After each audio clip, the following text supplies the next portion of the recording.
Biology. तो हम आज ये जो लेक्चर रहेगा ये इंट्रोडक्टरी लेक्चर रहेगा, यानी इनके अंदर हम सिर्फ बायोलॉजी का इंट्रोडक्शन पढ़ेंगे और उसके बाद में आपको आगे जो हम कोर्स पढ़ेंगे यहाँ मैं जो वीडियो जिनकी बनाऊँगा तो वो टॉपिक्स मैं आपको बता देता हूँ। यहाँ वो जो चैप्टर्स हैं वो मैं यहाँ पे डिफाइन करता हूँ। ये डेफिनेशन पहले हम देखते हैं बायोलॉजी की। तो ये आज का लेक्चर इंट्रोडक्टरी रहेगा और उसके बाद हम इंशाल्लाह अपना जो टॉपिक्स हैं या कोर्सेज हैं वो स्टार्ट करेंगे। केमिस्ट्री भी और फिजिक्स के बारे में भी सोचेंगे, ठीक है। So introduction of biology. Biology का मतलब क्या है? अच्छा, वैसे तो साइंस का आपको पता ही होगा कि साइंस किसे कहते हैं। साइंस हम ऐसे मतलब इल्म को कहते हैं जो कि हमें तजर्बात और मुशाहदात के ज़रिए हासिल होता है, उस इल्म को साइंस कहते हैं। यानी ऐसा इल्म जो तजर्बात और मुशाहदात के ज़रिए हासिल होता है उसे साइंस कहते हैं। यानी ऑब्जर्वेशन और एक्सपेरिमेंट के बुनियाद पे साइंस होता है। यानी साइंस एक किस्म का क्या है? साइंस एक किस्म, साइंस की माना ही है क्या? नॉलेज।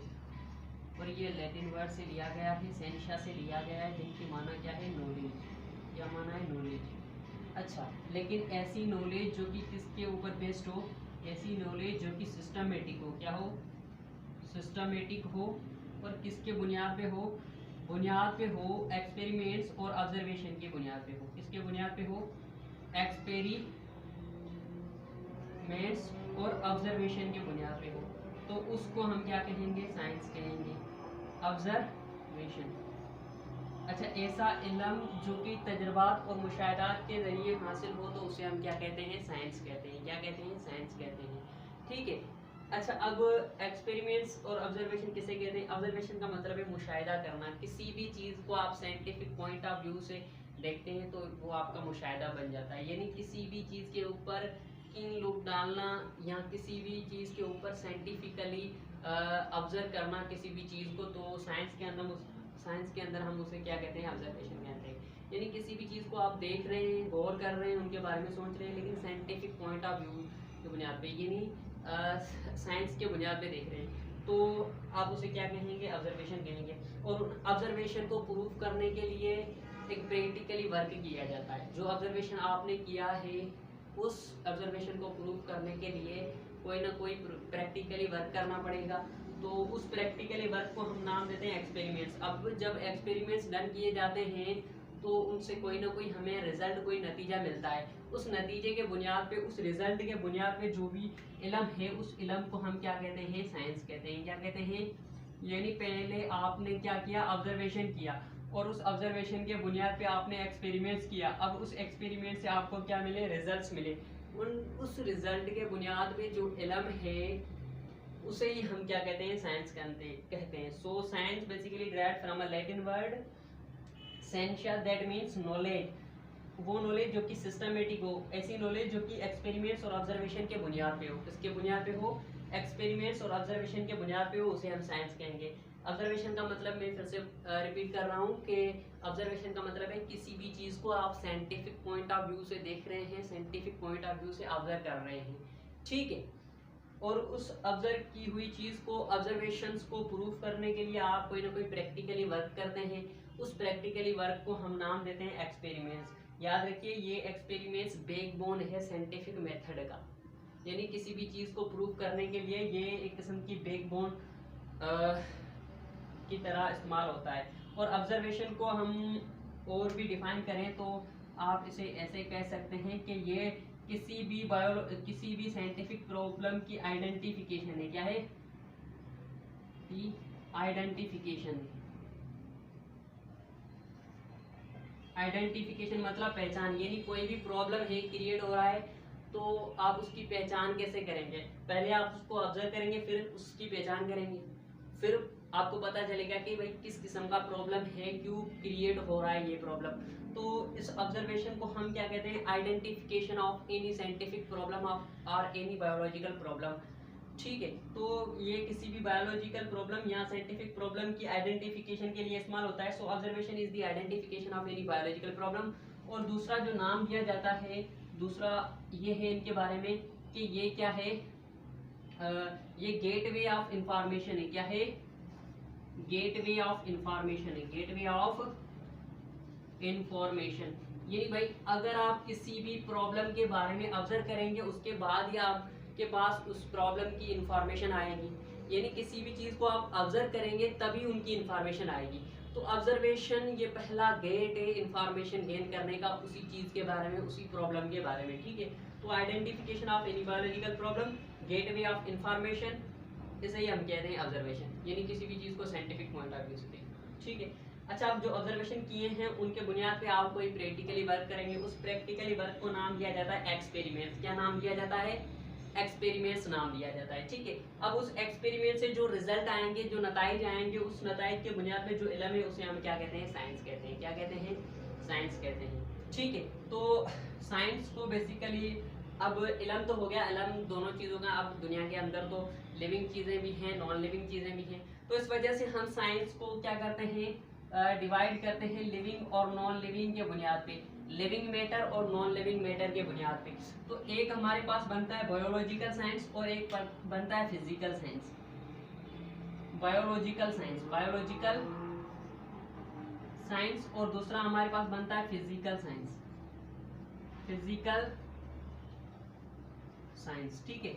अच्छा, फिजिकल साइंस के अंदर मतलब the study about the non living matter, that is a physical science. यानी फिजिकल साइंस के अंदर हम नॉन लिविंग मैटर की स्टडी करते हैं, नॉन लिविंग चीज़ों की स्टडी करते हैं।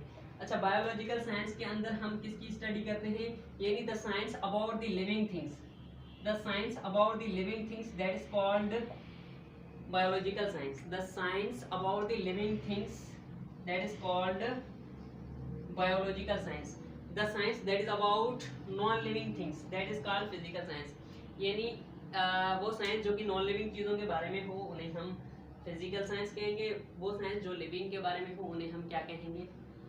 Biological science. अच्छा, इसको मजीद डिवाइड किया जाता है मैटर और एनर्जी के बुनियाद पे, किसके बेस पे? मैटर और एनर्जी के बेस पे, फिजिक्स और केमिस्ट्री के अंदर। किसके अंदर? फिजिक्स और केमिस्ट्री के अंदर डिवाइड किया जाता है, ठीक है।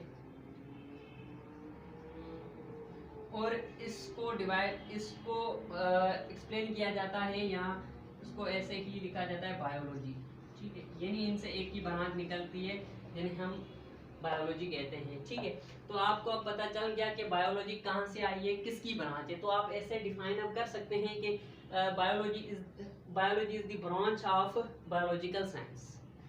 Biology is the branch of biological science that deals with the living organisms, जो कि लिविंग ऑर्गेनिज्म से डील करती है, ठीक है। तो ये थोड़ा बैकग्राउंड था किसका? बायोलॉजी के हिसाब से कि बायोलॉजी वर्ड का, बायोलॉजी किसकी ब्रांच है, कहाँ से निकलती है, ठीक है। उसके बाद हम अपने टॉपिक पे आते हैं जो कि है हमारा इंट्रोडक्शन ऑफ बायोलॉजी। क्या है? Introduction of biology. बायोलॉजी का इंट्रोडक्शन करना है, क्या करना है?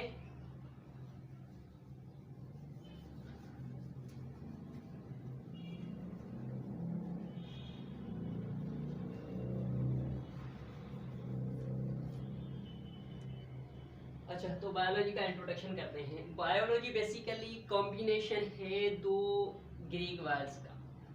किसकी कॉम्बिनेशन है? दो ग्रीक वर्ड्स की कॉम्बिनेशन है, दो ग्रीक वर्ड्स का मजमू है, जिनमें हमारा फर्स्ट वर्ड है बायोस। फर्स्ट वर्ड क्या है?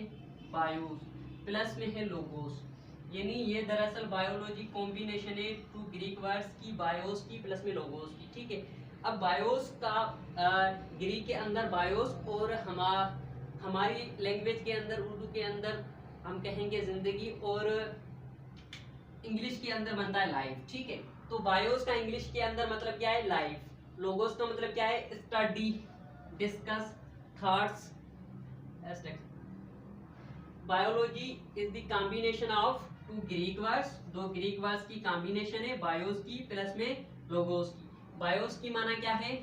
जिंदगी, लाइफ। लोगोस की माना क्या है? डिस्कस करना, स्टडी करना। तो हमें वर्ड से ही पता चलता है कि बायोलॉजी जो है वो लाइफ के बारे में डिस्कस है, लाइफ की डिस्कशन है। क्या है? लाइफ की डिस्कशन है, लाइफ की स्टडी है। तो आप ऐसे डिफाइन कर सकते हैं कि बायोलॉजी बायोलॉजिकल साइंस की एक ब्रांच है, यहाँ ऐसे कह सकते हैं नेचुरल साइंस की एक ब्रांच है जो कि डील करती है लाइफ से। किसे डील करती है? लाइफ से, यानी लिविंग थिंग से डील करती है। तो आप ऐसे भी डिफाइन कर सकते हैं, biology is the study of living things, biology is the study of life, ठीक है। So the study about the life that is called biology. अच्छा, उससे अलावा आप ऐसे डिफाइन करें तो बहुत अच्छा रहेगा, biology is the scientific study about life. अब साइंटिफिक का मतलब क्या है, biology is the scientific study about life. अच्छा, अब लाइफ के बारे में तो बहुत सारी स्टडीज की जाती है, जैसे ये जो हमारे पोइट हैं, शायर हैं, ये भी लाइफ के बारे में लिखते हैं, जो कहानियां लिखी जाती है उनके अंदर भी जिंदगी को बयान किया जाता है, मतलब मुख्तलिफ तरीकों से लाइफ को बयान किया जाता है। क्या हम सारी उस स्टडी को लाइफ की स्टडी को बायोलॉजी कहेंगे? यानी जो कहानियों के अंदर जिंदगी के बारे में लिखा जाता है, बयान किया जाता है, शायरी के अंदर बयान किया जाता है, क्या हम उसे भी बायोलॉजी कहेंगे? नहीं, बिल्कुल नहीं बायोलॉजी कहेंगे। The study about life that is called biology, इसका मतलब ये नहीं है कि जो भी कुछ आप लाइफ के बारे में कहें वो बायोलॉजी, लेकिन बायोलॉजी तभी कहेंगे जब वो स्टडी साइंटिफिकली हो। क्या हो? साइंटिफिक, यानी साइंस के बुनियाद पे हो, यानी वो स्टडी एक्सपेरिमेंट ऑब्जर्वेशन के बुनियाद पे हो। यानी अब आप इसको साइंटिफिक को ऐसे भी ट्रीट कर सकते हैं, साइंटिफिक का मतलब सिस्टमेटिक भी लिख सकते हैं, सिस्टमेटिक, ठीक है। यानी कोई स्टडी लाइफ के बारे में स्टेप बाय स्टेप हो, सिस्टमेटिक स्टडी हो, तो लाइफ की सिस्टमेटिक स्टडी को हम क्या कहेंगे? बायोलॉजी कहेंगे। ऐसे नहीं है कि किसी भी किस्म की स्टडी हो तो हम उसे बायोलॉजी कह देंगे, सिर्फ लाइफ की साइंटिफिक स्टडी को ही हम बायोलॉजी कहेंगे, ठीक है। सो इस डेफिनेशन के अंदर हमारे पास दो ही वर्ड हैं, biology is the scientific study about life. तो साइंटिफिक को हमने डिफाइन कर लिया कि साइंटिफिक मतलब साइंस के बुनियाद पे हो, साइंस के प्रिंसिपल्स और रूल्स के बुनियाद पे हो, यानी सिस्टमेटिक हो, ठीक है। और दूसरा वर्ड है हमारे पास लाइफ। दूसरा वर्ड हमारे पास क्या है? लाइफ। अब लाइफ को डिफाइन करना है कि लाइफ क्या है। वैसे तो बहुत सारे तरीकों से लाइफ को डिफाइन किया जाता है, मतलब मुख्तलिफ जो हैं शायर वगैरह हैं, अदीब हैं, वो डिफाइन करते हैं लाइफ को, लेकिन हम बायोलॉजी के अंदर लाइफ को कैसे डिफाइन करेंगे? बायोलॉजी के अंदर लाइफ को कैसे डिफाइन कर सकते हैं? तो आज हम देखेंगे कि बायोलॉजी के अंदर लाइफ को कैसे डिफाइन किया जाता है, ठीक है। तो देखते हैं। अच्छा, आप ऐसे भी कह सकते हैं, life is the name of survival. Life is the name of survival. Life is the name of survival. यानी लाइफ सरवाइव करने का नाम है, यानी इस मुआशरे के अंदर, एनवायरमेंट के अंदर सरवाइव करने का नाम ही लाइफ है। यानी लाइफ का मतलब क्या है? सरवाइव करना। क्या करना? सरवाइव करना। जो चीज सरवाइव करती है उसके अंदर लाइफ है, ठीक है। अच्छा, उससे भी ज्यादा अच्छी डेफिनेशन ये है कि life is the set of characters. Life is the set is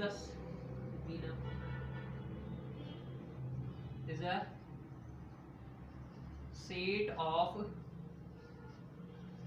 characters that differentiate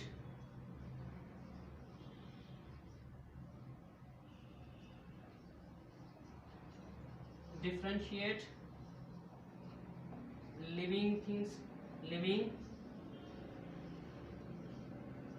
from non-living things, from non-living things। यानी लाइफ क्या है? लाइफ बेसिकली एक किस्म का सेट है ऐसे कैरेक्टर्स का जो कैरेक्टर्स डिफरेंट शेड करते हैं लिविंग को नॉन लिविंग से। यानी life is a set of characters that differentiate living things from non living things. यानी लाइफ एक किस्म के ऐसे कैरेक्टर्स का सेट है, लाइफ एक किस्म के ऐसे कैरेक्टर्स का सेट है जो कैरेक्टर जानदारों को गैर जानदारों से अलग करते हैं, जानदारों को गैर जानदारों से अलग करते हैं। अब इसका मतलब क्या बना? अच्छा, देखते हैं। यानी ऐसे कैरेक्टर्स जो कि लिविंग को नॉन लिविंग चीजों से अलग करें, ऐसे कैरेक्टर्स जो कि लिविंग चीजों को नॉन लिविंग चीजों से अलग करें, बिल्कुल अलग ही दिखाएं, तो उस कैरेक्टर्स के मुजमे को, उस कैरेक्टर्स के ग्रुप को, उस कैरेक्टर के सेट को ही हम क्या कहेंगे, लाइफ कहेंगे। तो वो कैरेक्टर कौन से हैं, देखते हैं कैरेक्टर्स कौन से हैं। तो फर्स्ट ऑफ ऑल जब भी लाइफ की डेफिनेशन आ जाए तो आपको ये कैरेक्टर्स के अंदर पहले ही जहन के अंदर क्या कैरेक्टर आना चाहिए कि made up of C, made up of C. अब इसका मतलब क्या है, इसका मतलब क्या है, इसका मतलब ये है कि मेड अप ऑफ सेल मतलब जो भी लिविंग थिंग होगी वो लाजमन सेल की बनी होगी। भाई बन रही है डेफिनेशन, जो चीज सेल की बनी है वो उनके अंदर लाइफ है, वो लिविंग है, दूसरी नॉन लिविंग है। जो सेल की नहीं बनी है वो नॉन लिविंग है, जो सेल की बनी है वो लिविंग है। ठीक है। अच्छा, इसका होना ही काफी नहीं है, क्योंकि हमारे पास ये जो लकड़ी होती है इनके अंदर मतलब सेल्स होते हैं लेकिन वो डेड होते हैं। जैसे ये मतलब उनके अंदर सेल्स प्रेजेंट होते हैं लेकिन वो डेड होते हैं। तो सिर्फ ये भी आप नहीं कह सकते कि जो चीज़ सेल की बनी है वो लिविंग होगी, उनके साथ एक और कैरेक्टर को आपको ऐड करना पड़ेगा। यानी यहाँ पे लिखा है life is a set of characters, मैंने ऐसे नहीं लिखा है कि लाइफ एक कैरेक्टर है, लाइफ के अंदर एक कैरेक्टर होगा, नहीं, लाइफ के अंदर अ सेट ऑफ कैरेक्टर्स होगा, बहुत सारे कैरेक्टर्स होंगे। तो मेड अप ऑफ सेल के साथ साथ लाजमन ये लिखना है मेटाबॉलिज्म, मेटाबॉलिज्म। अच्छा, कोई भी चीज सेल की बनी है और उस सेल के अंदर मेटाबॉलिज्म कंटिन्यूसली हो रही है, मेटाबॉलिज्म कंटिन्यू है, तो भाई वो चीज लिविंग है ही है। ठीक है। यानी कोई ऐसी चीज जो कि सेल की बनी है और उस सेल के अंदर मेटाबॉलिज्म हो रहा है तो वो चीज लिविंग है। ठीक है। अब मैंने कहा कि life is a set of characters, life एक के ऐसे कैरेक्टर्स का सेट है। They differentiate living things from non living things, जो कि लिविंग थिंग्स को नॉन लिविंग थिंग्स से क्या करते हैं, अलग करते हैं। लाइफ ऐसे कैरेक्टर्स का सेट है जो कि लिविंग थिंग्स को नॉन लिविंग थिंग्स से क्या करते हैं, अलग करते हैं। वो कैरेक्टर कौन से हैं, मेड अप ऑफ सेल और मेटाबॉलिज्म। यानी कोई चीज सेल की बनी है उनके अंदर मेटाबॉलिज्म हो रही है तो लिविंग है, कोई चीज सेल की बनी है लेकिन मेटाबॉलिज्म नहीं हो रही है तो वो नॉन लिविंग। वो क्या है, नॉन लिविंग। यानी कोई चीज सेल की नहीं बनी है तो वो नॉन लिविंग है, सीधी बात है। ठीक है। तो मेटाबॉलिज्म। अच्छा, अब मेटाबॉलिज्म कौन सी बला है। अब मेटाबॉलिज्म को आप ऐसे शॉर्टली कह सकते हैं collection of reaction, collection of reactions. यानी हमारी सेल के अंदर, हमारे बॉडी के अंदर जो भी रिएक्शंस होते हैं उन सभी रिएक्शंस के कलेक्शन को हम क्या कहते हैं, मेटाबॉलिज्म। मेटाबॉलिज्म के भी मजीद दो टाइप्स हैं, एनाबॉलिज्म और कैटाबॉलिज्म आ जाते हैं। ठीक है। इनको हम आगे डिफाइन करेंगे नेक्स्ट लेक्चर के अंदर कि मेटाबॉलिज्म क्या है और एनाबॉलिज्म और कैटाबॉलिज्म कैसे कहते हैं। फिलहाल आप इतना जहन के अंदर रखें, कलेक्शन ऑफ रिएक्शंस। मेटाबॉलिज्म का मतलब है कलेक्शन ऑफ रिएक्शन, यानी हमारे सेल के अंदर या हमारी बॉडी के अंदर जितने भी रिएक्शंस होते हैं उन सभी रिएक्शंस के कलेक्शन को ही हम क्या कहते हैं, मेटाबॉलिज्म। ठीक है। तो कोई चीज सेल की बनी है उनके अंदर मेटाबॉलिज्म हो रहा है तो वो लिविंग है। अच्छा, अब ये दो कैरेक्टर आप डिफाइन करते हैं, दूसरे कैरेक्टर खुद ब खुद डिफाइन हो जाएंगे। अब मेटाबॉलिज्म यानी रिएक्शन करने के लिए क्या चाहिए होगा, सेल को न्यूट्रिशन चाहिए होगा। सेल को क्या चाहिए, अब रिएक्शन ऐसे तो नहीं होगा, रिएक्शन करने के लिए एनर्जी चाहिए। एनर्जी हासिल करने के लिए सेल लाजमन गिज़ात यूज करेगा। क्या यूज करेगा, गिज़ात यूज करेगा। न्यूट्रिशन वाला फैक्टर आ गया, न्यूट्रिशन वाला कैरेक्टर आ गया, न्यूट्रिशन।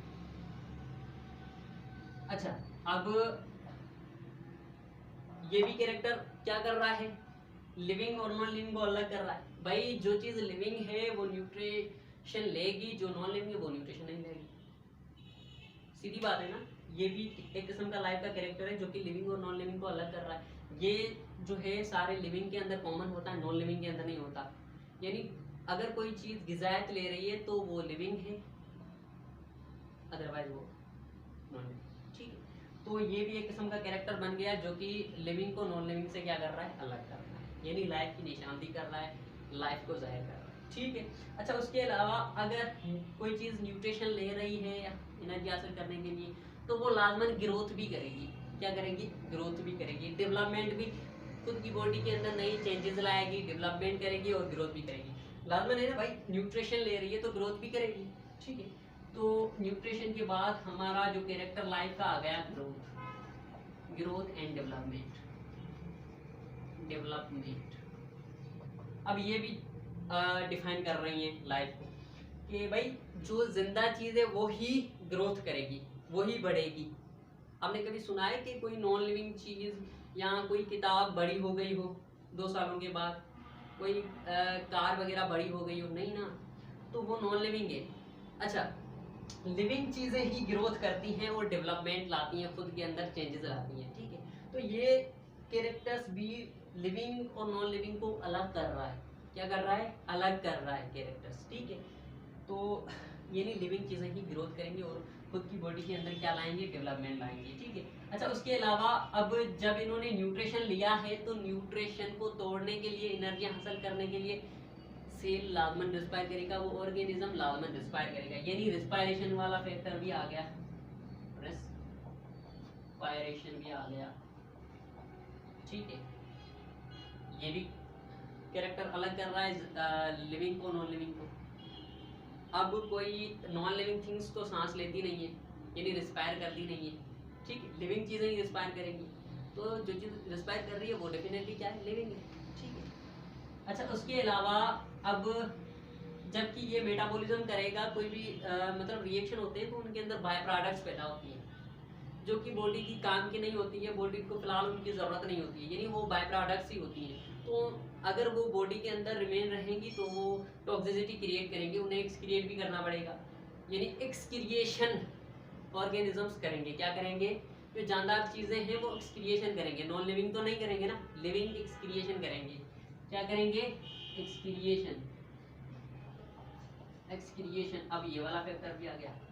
अब वो अपने नस्ल को बढ़ाने के लिए, क्योंकि वो लिविंग है, तो अपने नस्ल को बढ़ाने के लिए वो रिप्रोडक्शन भी करेंगे। क्या करेंगे? रिप्रोडक्शन भी करेंगे। तो इस तरीके से बहुत सारे कैरेक्टर्स क्या होते हैं? डिफाइन हो जाते हैं। अब कहने का मतलब ये है कि हम अपने मेन मकसद पे आते हैं कि इन सारे कैरेक्टर्स के मुजमों को, इन सारे कैरेक्टर्स के ग्रुप को, कलेक्शन को ही हम क्या कहते हैं? लाइफ कहते हैं। क्या कहते हैं? लाइफ कहते हैं। मैंने कहा था कि life is a set of characters, तो वो कैरेक्टर्स कौन से हैं? ये वाले कैरेक्टर्स हैं। तो इन कैरेक्टर्स के सेट को ही हम क्या कहते हैं? बेसिकली लाइफ कहते हैं। ये डेफिनेशन है बायोलॉजी के अंदर लाइफ की डेफिनेशन, ठीक है। यानी इन सारे कैरेक्टर्स को ही हम क्या कहेंगे? लाइफ कहेंगे। या आप ऐसे भी डिफाइन कर सकते हैं, life is the name of survival. ये भी सही। सर्वाइव करने के लिए ये सारे प्रोसेस करने पड़ेंगे, ठीक है। तो लाइफ ये कि लाइफ बायोलॉजी के मुताबिक लाइफ को हम कैसे डिफाइन कर सकते हैं, तो मैंने ये डिफाइन कर दिया, ठीक है। और अब हम क्या पढ़ेंगे? ये तो इंट्रोडक्टरी लेक्चर था, और उसके बाद हम डिफाइन मतलब स्टार्ट करना चाहते हैं सेकेंड चैप्टर जो फर्स्ट ईयर का है, बायोमॉलिक्यूल्स। उसको हम बहुत ही डिटेल के अंदर डिस्कस करेंगे। जो नेक्स्ट लेक्चर होगा वो इंशाल्लाह सेकेंड चैप्टर के बारे में होगा। फर्स्ट के अंदर हम जो छोटे छोटे टर्म्स हैं वो सारे डिस्कस कर लेंगे, और उनके बाद जो सेकेंड होगा उनके अंदर हम कोई ना कोई बायोमॉलिक्यूल्स यानी प्रोटीन, कार्बोहाइड्रेट वगैरह उसको डिफाइन करेंगे। और उसके बाद हम केमिस्ट्री भी स्टार्ट करेंगे, और 1-2 दिन के अंदर फिजिक्स भी स्टार्ट कर लेंगे इंशाल्लाह। Thank you.